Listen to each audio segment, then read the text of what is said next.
이 7절과 8절에서는 이렇게 본받는 사람들이 이제 다른 교회에게, 다른 사람들에게 본이 되고 있는 삶을 살고 있음을 선언해주고 있어요. 마게도냐와 아가냐에 있는 모든 믿는 자의 본이 되었다라고 말씀하고 있습니다. 데살로니가는 그 지역적으로 마게도냐의 수도였어요.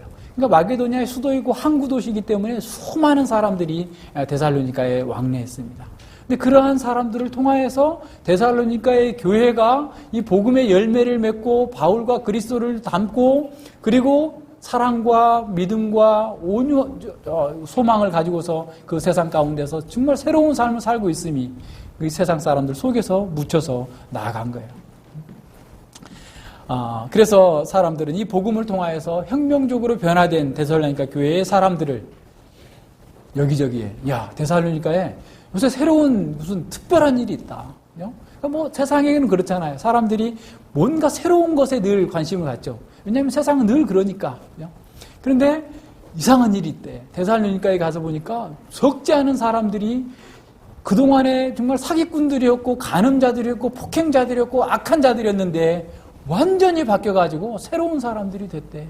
그런 사람들이 모이는 곳이 있다는데 정말 대단한 일이야. 이런 일이 다 있어? 나는 세상의 사람들이 그렇게까지 변한다는 것은 생각해보지도 못했는데 그런 일들이 벌어진 거야 라고 하는 소문들이 각초로 아가야까지 300km, 400km 떨어져 있는 바울이 있는 고린도까지 지금 그런 소문들이 퍼져나가고 있다는 거예요. 빌립보, 베레아 그 지역 마게도냐 지역 전체뿐만 아니라 그렇게 퍼져나가고 있다는 사실을 보고서 이렇게 그들에게 말씀해주고 있는 거예요. 그러니까 복음은 사람들을 변화시키는 거예요. 그 변화가 얼마나 획기적이고 급진적이든지 저 녀석이 또 그 다음 단계가 뭐가 될지 걱정이 되네 라고 할 정도의 변화를 수반하는 거예요. 복음은 급진적으로 사람들을 변화시킵니다. 다른 사람들을, 그리고 그러한 변화의 능력은 다른 사람들을 변화하게 만들어요.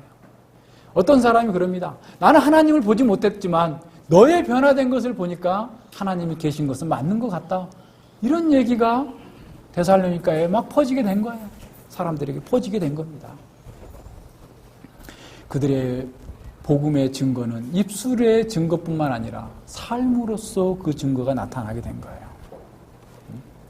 그래서 정말 비굴했던 사람들이 담대한 용기를 갖게 되고 참으로 부끄러워하고 내성적이고 연약하고 아무짝에도 쓸모없었던 것 같은 사람들이 복음 안에서 변화가 되고 강하고 온전하고 담대하고 용기 있는 사람들이 되고 정직하게 세상을 이겨내는 그런 사람들로 바뀌어 나가는 겁니다.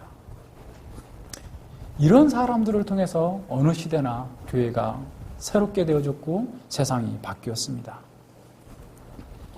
그리스도와 사도들을 본으로 삼는 이 사람들 속에 필연적으로 다른 사람들에게 정말 저런 사람을 본받고 싶다. 나는 저 사람을 나의 멘토로 삼고 싶다. 나의 모델로 두고 싶다. 라고 하는 마음을 먹게 되는 거예요. 이런 사람들, 데살로니가 교회가 주변에 있는 교회들 속에서 저렇게 환난 속에서도 어려움 속에서도 그리스도의 방식으로 세상을 이겨내고 정말 아름다운 공동체를 이뤄내고 있다고 하니 우리 교회도 저 데살로니가 교회를 본받아서 우리가 함께 힘을 합쳐서 하나님의 복음을 위하여서 헌신하자라고 하는 본이 된 거예요. 이러한 놀라운 역사가 그들 속에서 이루어진 겁니다.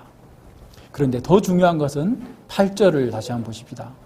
주의 말씀이 너희에게로부터 마게도냐와 아가야에 들릴 뿐만 아니라 하나님을 향하는 너희의 믿음의 소문이 각처로 퍼졌다. 그래서 우리는 아무 할 말이 없다라는 겁니다.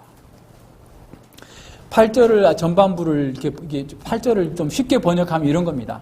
주님의 말씀이 너희에게서 시작하여서 마게도냐와 아가야에 울려 퍼졌을 뿐만 아니라 하나님에 대한 너희들의 믿음이 곳곳에 알려졌다. 그렇기 때문에 우리는 더 이상 너희 믿음에 대해서 할 말이 없다라는 겁니다. 이 울려 퍼졌다라는 말이에요. 들렸다라는 말, 울려 퍼졌다는 말인데 이 헬라어로 엑세케오라는 그런 단어인데요. 이것은 우렁찬 그 나팔 소리와 같은 우렁차게 울리다라는 그런 의미입니다. 다시 말하면 데살로니가 교회가 말과 삶으로서 증거하는 그 복음이 우렁차게 울려져 가지고 막 큰 나팔처럼 온 세계를 향하여서 퍼져 나갔다라는 의미로 이해할 수 있어요. 데살로니가 교회의 성도들의 삶 자체가 거대한 울림통이 됐어요. 그래서 그들 삶 속에서 복음이 막 울려서 퍼져나가는 그런 상태로 나타나게 된 겁니다. 그들이 부정직했던 사람들이에요. 간음했던 사람들이에요. 여러 모든 면에서 세상과 다를 바 없이 사기치고 악하게 생각하고 자기만 알고 모든 것이 자기 중심이었던 사람들이 이제 복음 안에서 그들이 완전히 바뀌었어요. 거룩한 성품을 갖게 되었고 온전한 성품을 따라서 사는 그 모습을 보고 사람들은 바뀐 거예요. 그들을 바라보면서 그들의 가정과 직장과 사회에서 야, 쟤들이 누구야? 왜 저렇게 된 거야? 라고 하는 것들이 궁금증을 자아내게 했고 그들 속에서 드러난 그 복음의 능력과 열매들이 사람들 속에 회자되어 있는 거예요. 그래서 이 거룩하게 변화된 그들의 삶은 위대한 강단이 된 거예요. 그래서 이 복음의 울림이 거대한 산맥을 넘고 바다를 넘어서 사람들에게 그 믿음의 소문이 퍼지게 만들어진 겁니다. 발 없는 말이 천리를 간다고 하는 것처럼 그러한 소문이 온 세계에 퍼지게 된 거예요. 더욱이 믿지 않는 사람들에게 복음을 전달하기 위하여서 데살로니가 교회가 헌신적으로 노력했던 그러한 사실들로 인해서 복음은 더 큰 울림을 갖게 된 겁니다. 그들은 복음을 위하여서 자신의 재산을 기꺼이 헌신할 수 있었고 자신의 모든 것들을 내어놓을 수 있는 그러한 믿음의 결단을 할 수 있었던 사람들이에요. 그러한 거룩한 소문이 다른 교회들에게까지 번지게 된 겁니다. 아마도 세상 사람들은 이렇게 말했을 겁니다. 저 사람들을 왜 저러는 거야? 예수님 믿고 그랬대. 예수님이 누군데 쟤들이 저렇게 바뀔 수 있어? 도대체 뭐야? 무슨 일이 있었던 거야? 라고 사람들이 관심을 가졌을 거예요. 정말 그런 일이 있을 수 있어? 에이, 믿을 수 없어. 정말 어떻게 그럴 수가 있어? 그런 남봉꾼이, 그런 엉터리 같은 애가 어떻게 바뀌었다는 말이야? 무슨 일로 바뀌었단 말이야? 나는 지금까지 태어나가지고 사람이 바뀌는 것은 한 번도 본 적이 없어. 더 나빠지면 나빠졌지. 그렇게 바뀐다라는 것은 난 들어본 적이 없어. 내 말을 못 믿겠으면 가서 가봐. 데살로니가 교회가 저기 도영이네 집에서 모인대. 가봐. 가서 보면 될 거야. 확인해봐. 라고 하면서 세상 사람들은 말하지 않았어도, 교회가 요청하지 않았어도 교회를 선전해 줬을 거예요. 광고해 줬을 거예요. 그들의 복음의 능력이, 그들의 복음으로 변화된 그 삶이 사람들에게 관심을 갖게 하고 사람들의 관심을, 이목을 집중시켰던 겁니다. 오늘날 우리 교회가 이런 데살로니가 교회 같은 그런 삶의 역동성을 회복한다면 우리가 전도하지 않아도 사람들은 우리에게 올 거예요. 주홍현 자매가 역동적인 회복을 하면 주홍현 자매에 있는 많은 사람들을 다 끌고 올 거예요. 고구마를 이렇게 뽑으면 쫙 따라오는 것처럼 감자를 뽑으면 주홍현 자매의 변화가 더 중요해요. 우리 속에 정말 이런 그리스도의 생명이 들어가서 복음의 열매를 맺게 되면 사람들은 우리에 대해서 관심을 갖지 않을 수 없어요. 그리고 그런 사람들 속에 하나님께서 택하신 자들을 붙여주시고 모이게 하시는 거예요.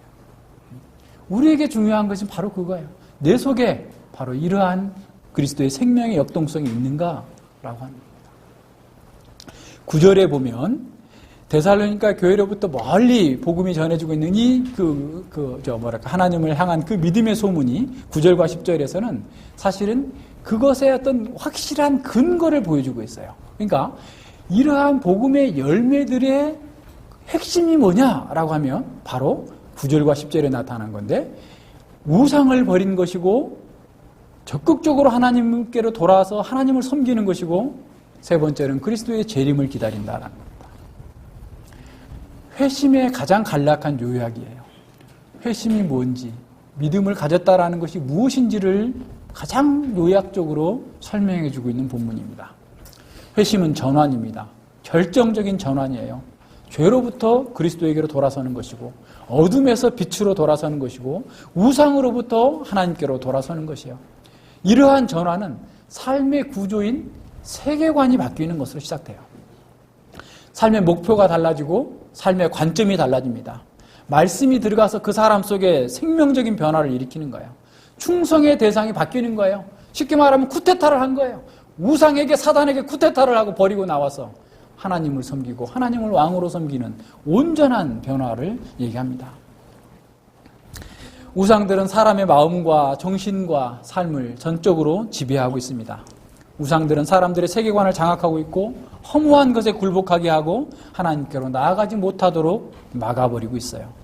그러나 복음은 그런 우상의 실상들을 폭로합니다. 우상을 따라 사는 것은 멸망하는 길이라는 사실을 폭로해 주는 거예요. 그리고 사시고 참되신 하나님께로 돌아올 수 있도록 그들에게 그리스도를 제시해 주는 겁니다. 그래서 예수님을 받아들이는 것이 일생에 매여 종살이하던 자리에서 박차고 나와서 하나님께로 생명의 길로 나오는 길임을 보여주고 있는 거예요. 오늘날 사람들을 사로잡고 있는 우상이 무엇입니까? 어떤 사람에게는 재물이고, 어떤 사람에게는 쥐이고, 어떤 사람에게는 명성이나, 어떤 사람에게는 직업이고, 어떤 사람은 학교가 될 수도 있고, 자식이 될 수도 있고, 쾌락이 될 수 있는 겁니다. 돈이 우상인 사람은 모든 것을 돈으로 계산하는 거예요. 그거 해서 얼마 받는데? 너 돈이나 받고 일하고 있니? 그거 뭐 얼마나 남는데? 모든 게 돈이에요, 돈. 돈이 우상인 거예요. 그래서 내가 교회를 다니는 것도 내가 돈을 잘 벌 수 있으면 교회를 나오는 거고, 내가 교회 나오는 것이 내 돈에 예를 들어서 손해가 나는 거면 그냥 떠나는 거고, 모든 게 그 사람에게는 하나님을 부르지만 돈이 우상이에요. 어떤 사람에게는 명예가 우상이죠. 그래서 명예를 얻기 위해서 모든 것을 다 포기해요. 가정도 포기해요. 다른 것도 다 포기할 수 있어요. 그게 우상인 거예요. 어떤 사람은 자식이 우상인 거예요. 자식이 잘 되는 것이 모든 것의 우상. 하나님보다 더 중요한 것은 모두가 다 우상입니다. 어떤 사람은 쾌락이 우상이죠. 그래서 쾌락의 우상은 모든 사람들에게 다 있어요. TV에서 계속 나오는 게 뭐예요? 쾌락을 위해서 TV를 보고 있는 거 아니에요? 하루 종일 TV 보고 있는 것은 하루 종일 쾌락이라 하는 우상을 섬기는 거예요. 그런데 그 우상의 본질은 자기입니다. 모든 우상의 본질은 자기예요. 자기를 섬기는 겁니다. 자기라고 하는 이 우상을 섬기는 사람들 속에 이 복음이 들어가면 자기를 부셔뜨리는 거예요. 우상을 깨뜨리는 겁니다. 하나님보다 자기를 사랑하는 사람, 하나님을 위해서 다른 그 어떤 것도 포기할 수 없는 그것이 있다면 그 자체가 우상인 거예요. 그러니까 이 우상을 버리는 것, 이 우상에게로부터 돌아서는 것, 이것이 진정한 회심입니다. 자기로부터 돌아서는 거예요. 예수님께서 그렇게 말씀하신 것처럼 자기 십자가를 지고 나를 쫓는 자라야 나의 제자가 된다라고 말씀하셨어요. 하나님보다 더 소중하게 생각하는 그 자기를 돌이킨 사람이 진정한 회심자예요. 하나님께로 돌아와서도 계속해서 자기 주장하고 자기 뜻대로 살겠다고 하는 사람은 진정한 회심이라고 여겨주기가 어렵다라는 사실을 기억해야 됩니다. 회심의 두 번째는 바로 이러한 자기를 떠나서 사시고 참되신 하나님을 섬기는 것입니다. 옛 생활을 청산할 뿐만 아니라 진정한 하나님을 섬기는 거예요. 하나님을 예배하는 것, 하나님께 순종하는 것, 하나님의 말씀을 따라 사는 것, 자신의 전 존재를 다 바쳐서 하나님의 존귀와 영광을 나타내고자 헌신하는 것, 이것이 사시고 참되신 하나님을 섬기는 것입니다. 자신이 거하는 곳 어디에서나 나는 하나님을 예배하는 자다라는 사실을 인식하고 사는 사람이에요. 내가 거하는 곳 어디에서나 하나님께서 임재하신다라는 사실을 기억하고 모든 삶에서 하나님께서 예배받으시도록 하는 거죠. 우리의 감성과 우리의 지성과 우리의 의지가 다 바뀌는 거예요. 사단에게서부터 하나님께로, 하나님의 말씀 안으로 들어오는 것, 이것이 진정한 회심입니다. 우리의 의지가 완전히 하나님의 뜻에 따라서 하나님께서 원하시는 열매를 맺고자 하는 것, 하나님께서 기뻐하시는 것을 기뻐하는 것, 이것이 회심이에요. 하나님을 섬기는 겁니다. 회심의 세 번째 방식은 예수 그리스도를 기다린다라는 겁니다. 10절에 나오죠. 또 죽은 자들 가운데서 다시 살리신 그의 아들이 하늘로부터 강림하심을 기다린다고 말하니 이는 장래에 노하심에서 우리를 건지시는 예수시니라. 그래서 스펄전 목사님은 그리스도의 재림을 기다리지 않는 회심은 참된 회심이 아니다라고 말씀하고 있습니다. 그리스도인은 이 땅에서 우리가 정직하게 살고 깨끗하게 살고 사회의 개혁을 위해서 아무리 노력한다 할지라도 이 세상에서 유토피아를 건설할 수 없어요. 그것을 알고 있는 사람들이에요. 우리는 이 세상 가운데서 살면서 열심히 노력을 해서 정말 이 세상이 개선되고 생명을 존중하는 사회가 되고 공의가 흐르는 사회가 되게 만드는 것 정말 좋은 일이에요. 그러나 그렇다고 해서 우리의 노력이 다 성공한다 할지라도 이 세상에서는 완벽한 세계를 만들 수 없다라는 사실을 인정하는 사람입니다. 예수님께 다시 오셔서 모든 불의와 왜곡된 것들을 바로잡고 온전하게 될 때, 모든 악의 세력들이 척결당할 때 온전한 하나님의 나라가 이루어질 것을 내다보면서 그 예수님의 재림을 기다리는 삶을 사는 거예요. 예수님의 재림을 기다린다고 하는 것은 단지 그냥 구름만 쳐다보고 있는 것이 아니라 예수님의 재림에 비추어서 우리의 삶의 구조와 방식을 개혁해 나가는 것을 의미하는 거예요. 예수님의 재림을 기다리는 사람은 현세의 보상에 그렇게 연연하지 않아요. 누가 나를 칭찬해 줬건 내가 이렇게 열심히 헌신했는데 왜 나에게 상 주지 않고 칭찬해 주지 않을까 이런 생각하지 않는 거예요. 이 세상의 모든 것을 올인하는 사람이 아닙니다. 광야를 지나는 순례자가 많은 자원을 가지면 가질수록 그는 무거운 짐을 지고 있는 거예요. 예수님의 재림을 기다리는 삶은 심플한 삶입니다. 단순한 삶이에요. 먹을 것과 입을 것이 있으니 족한 줄로 알고 그냥 단순하게 하나님의 뜻을 따라서 사는 거예요. 그리고 나의 삶의 최종적인 결과와 상급은 하나님께 있다. 예수님이 오시면 다 갚아주실 거다 라고 생각을 하고 사람들이 나를 알아주지 않아도 서운하게 생각하지 않고 사람들이 나를 오히려 오해하고 잘못되게 얘기를 해도 예수님은 아실 거야 라고 하면서 그 초점에 맞추어서 모든 삶을 살아나가는 사람이 진정한 회심자입니다. 진정한 성도는 이 세상의 보상이 아니라 다시 오실 주님의 보상을 바라보면서 현재를 사는 사람입니다. 세상의 보상을 전부로 알지 않고 그것을 갈망하지 않고 예수님께서 어떤 평가를 하실까? 잘했다 충성된 종이라고 하는 평가를 하실까? 아니면 게으르고 악한 종이라고 하는 평가를 하실까? 그것에 맞추어서 내가 지금 하나님께서 나에게 맡기신 이 사명, 이 자원들을 어떻게 효과적으로 지혜롭게 사용할 것인가 늘 생각하는 사람. 그리스도의 재림을 기다린다는 사람은 바로 그런 삶을 사는 것입니다. 그리고 이 세상의 모든 불의와 왜곡은 예수님의 오심으로 말미암아서 다 바로잡아질 것이다. 그래서 우리가 그런 왜곡되고 잘못된 상황 속에 있을지라도 참고 견디고 인내하면서 예수님의 방식대로 이 세상을 이겨나갈 수 있는 그런 삶을 사는 거예요. 사실 이러한 예수 그리스도의 재림을 기다리기 때문에 우리는 이 세상과 다르게 살아갈 수 있는 능력과 그런 힘이 나타나게 되는 겁니다. 마지막으로 우리는 이제 이러한 데살로니가 교회의 성도들의 삶에 비추어서 우리 자신을 한번 점검해 봅시다.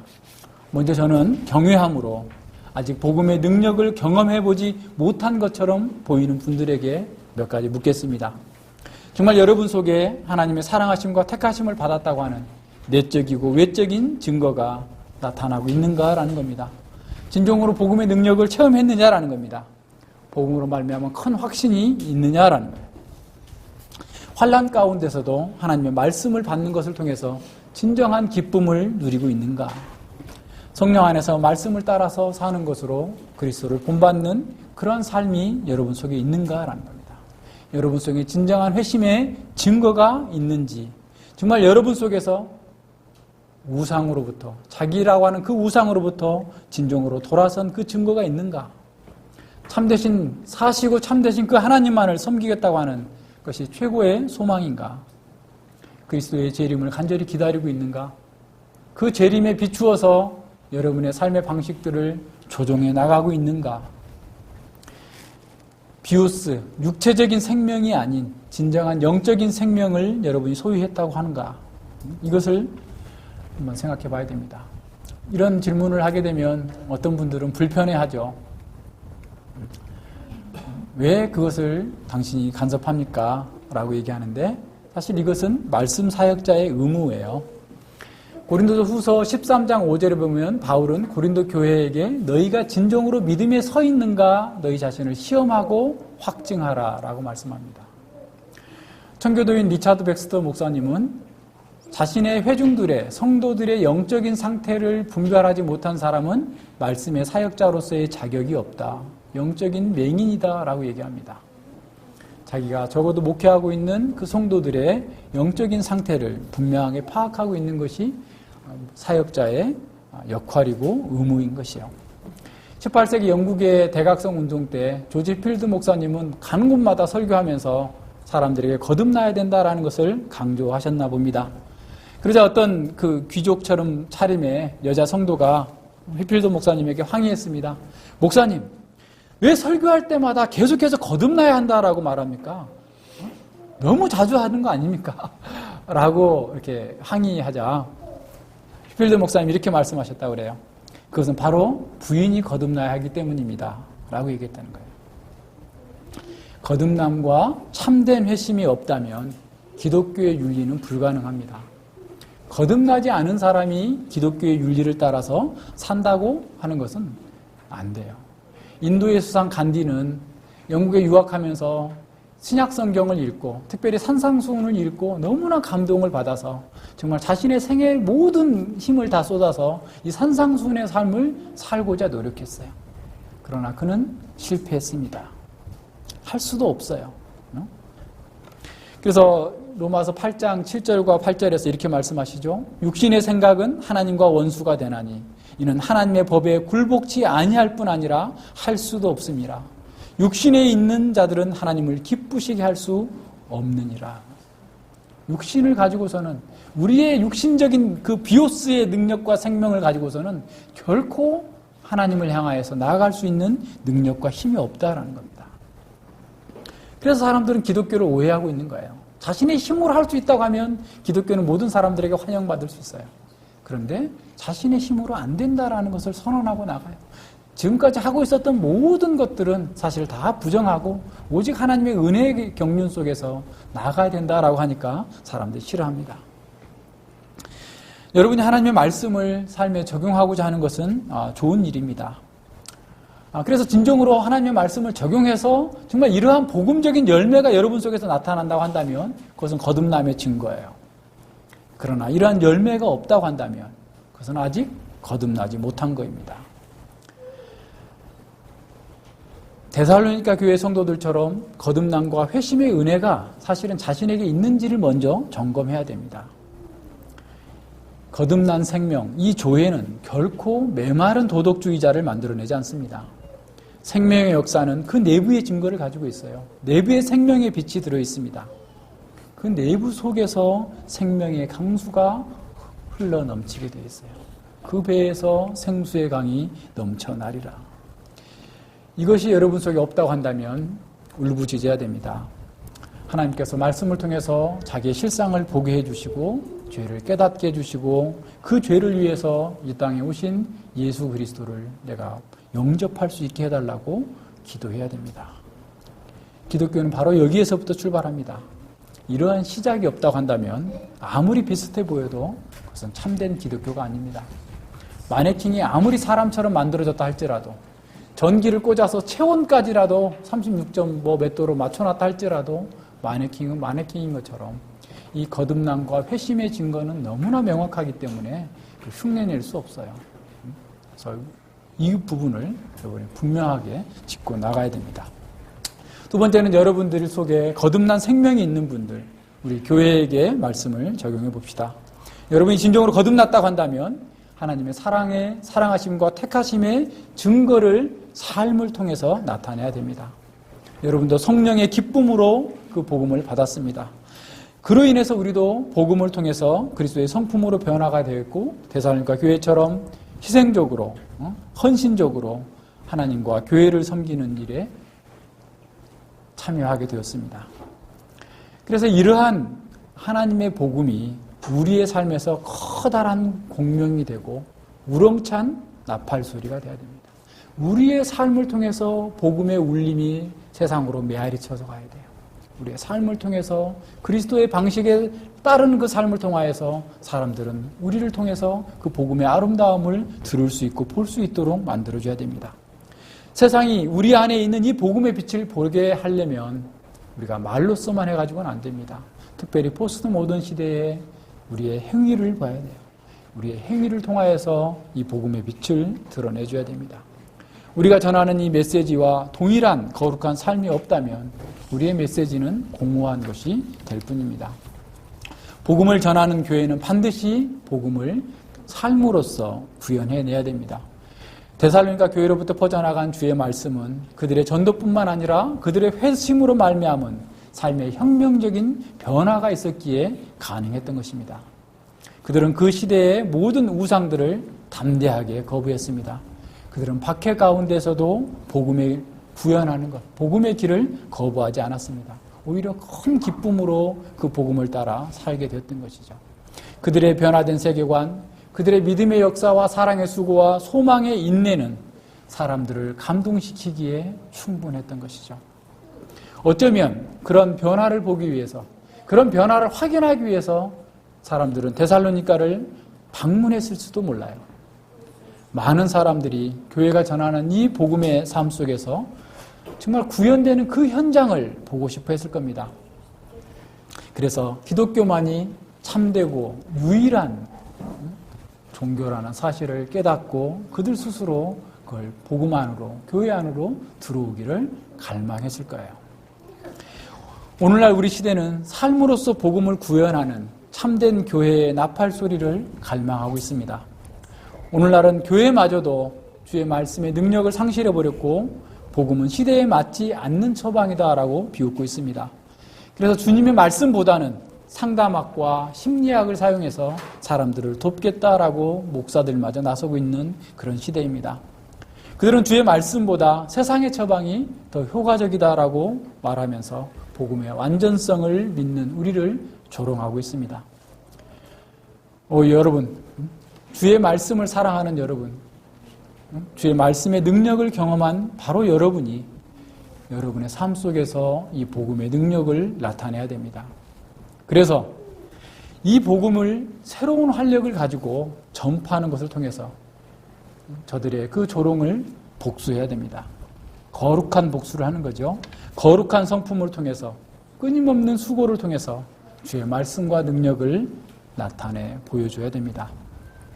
주의 말씀을 구현하는 것만이 이 복음이 죽은 자를 살리는 그런 생명이라는 사실을 보여주는 거예요.